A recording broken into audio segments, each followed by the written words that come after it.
Hello, physiology students. I'm going to go through the PhysioEx exercise 6. Activities 1, 2, and 4 were assigned to you. You can also find this video posted in a different way on YouTube already, where it is me live in the classroom talking through the data. I'm going to do it again, but this time with a PowerPoint with pictures that you can see from your PhysioEx workbook. In Activity 1, our purpose was to investigate the refractory period of cardiac muscle. As usual, you should pay attention to the introduction for each activity, the introduction for the exercise itself, and the boxed areas that say equipment used, and understand what the equipment was showing you. For the equipment used, we were using an oscilloscope. It displays the contractile activity from, in this case, the frog heart. We also had an electrical stimulator, which applied electrical shocks to the frog heart. And we had an electrode holder, which held the electrodes in place. We were using Ringer's solution that kept constantly being dripped onto the heart in order to keep it alive.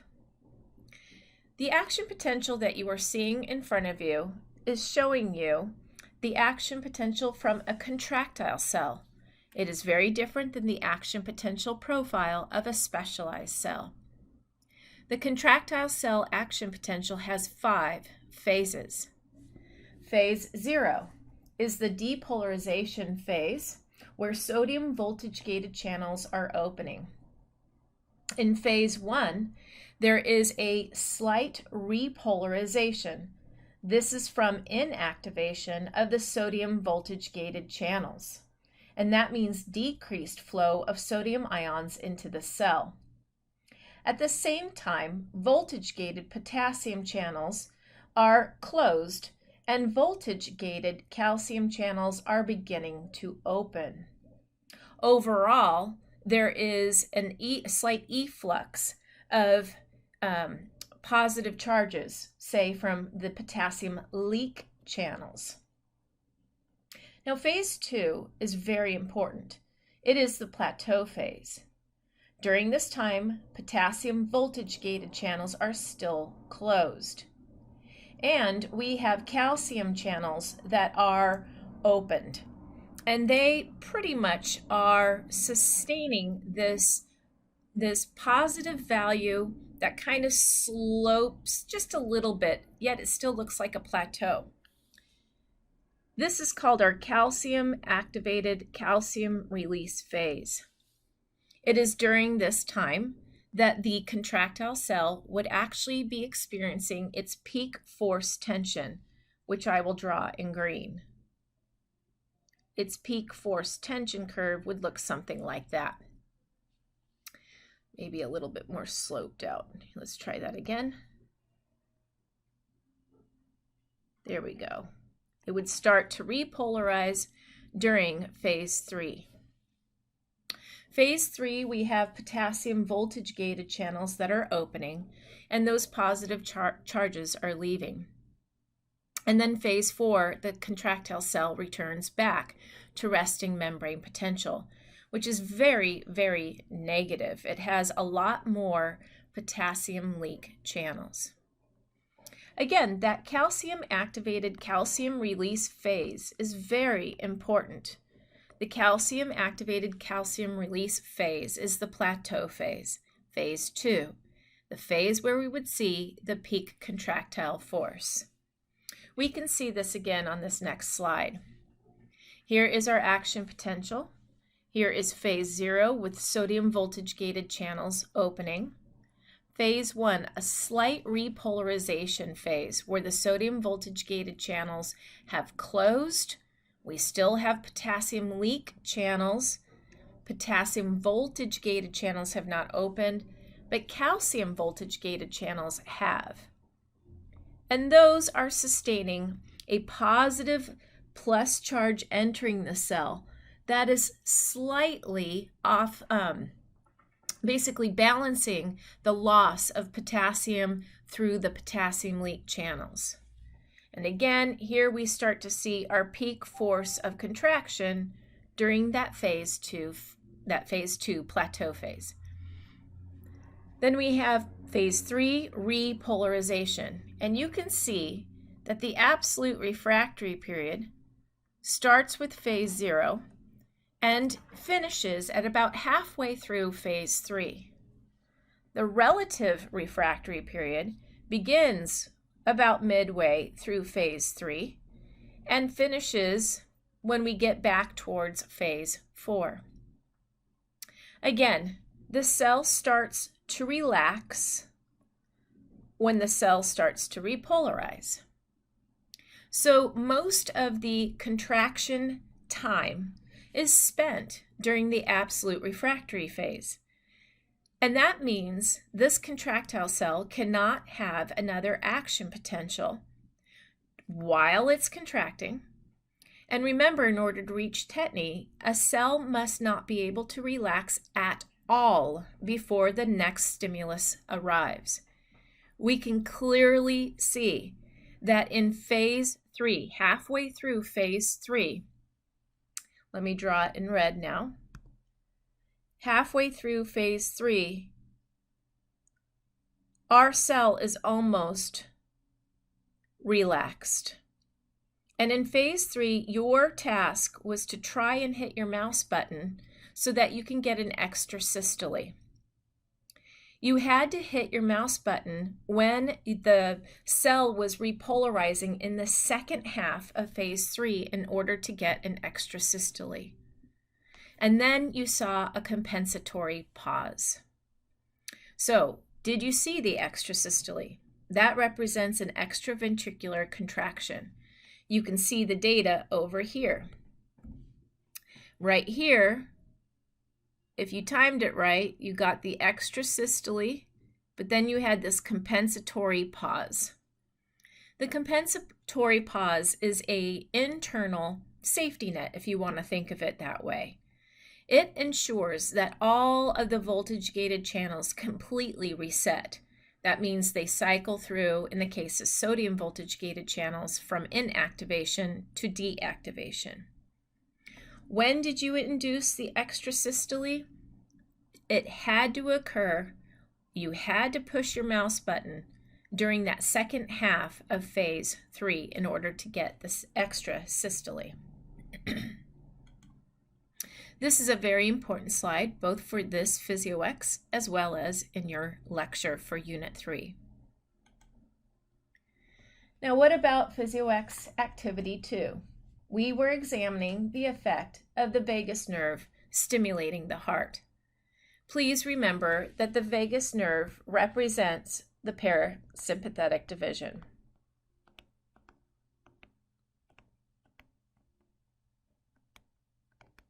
The vagus nerve is the preganglionic parasympathetic neuron. It would terminate on the parasympathetic postganglionic neuron. Where is that? Within the wall of the heart, say between the epicardium and the myocardium. The vagus nerve releases acetylcholine onto that second postganglionic parasympathetic nerve, which in turn would release acetylcholine as well onto the muscarinic acetylcholine receptor found on the heart. If we go back to lecture unit 2, we remembered that the second messengers that are used by the parasympathetic division are largely IP3, DAG, and calcium. What was the effect on heart rate? It went down. What's the effect on force of contraction? The vagus nerve, the parasympathetic division in general, has no direct effect on the force of contraction. If you remember from Unit 2 and this unit, it has a negative chronotropic effect and relatively no effect on inotropy.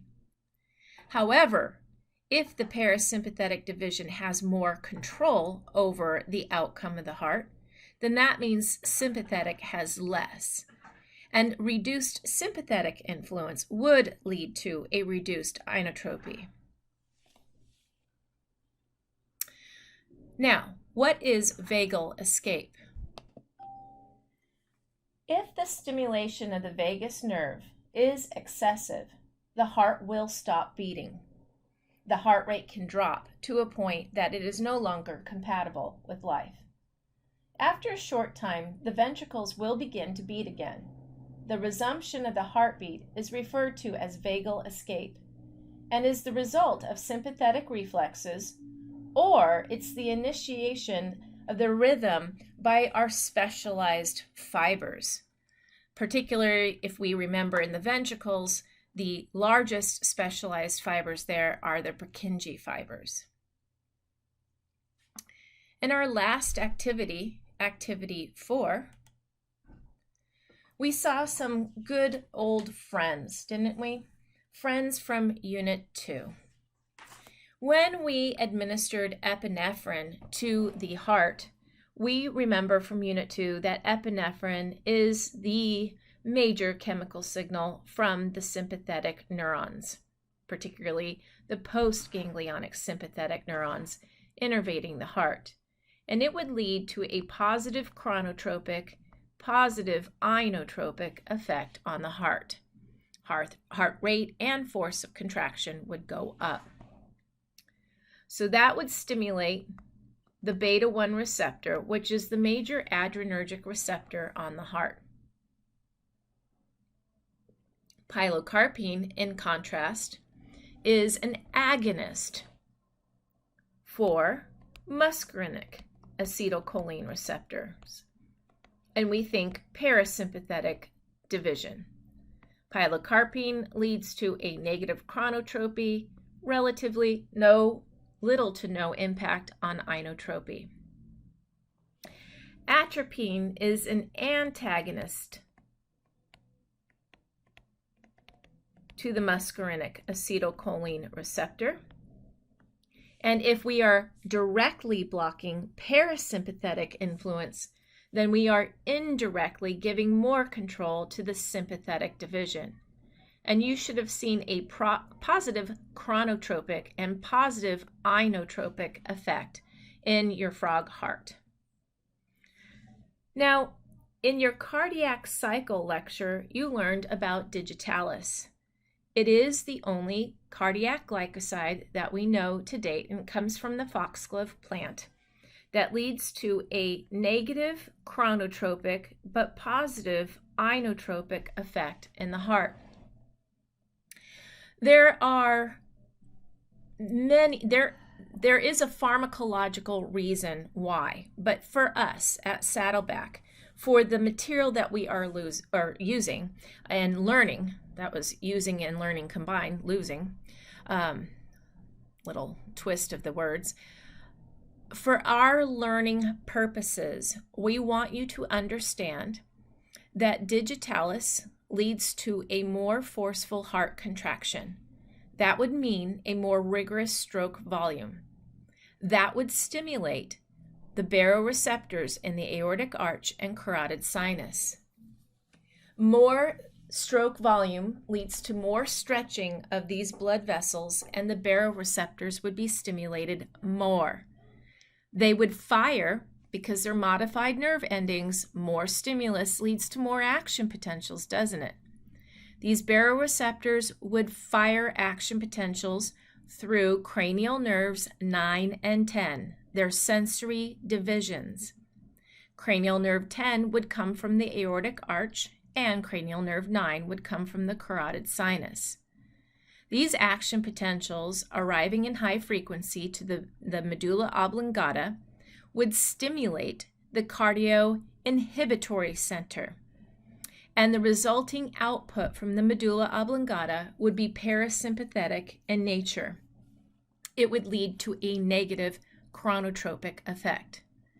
Again, for our Saddleback students, we want you to understand this negative chronotropy, positive inotropy effect of digitalis as being related towards the baroreceptor reflex arc.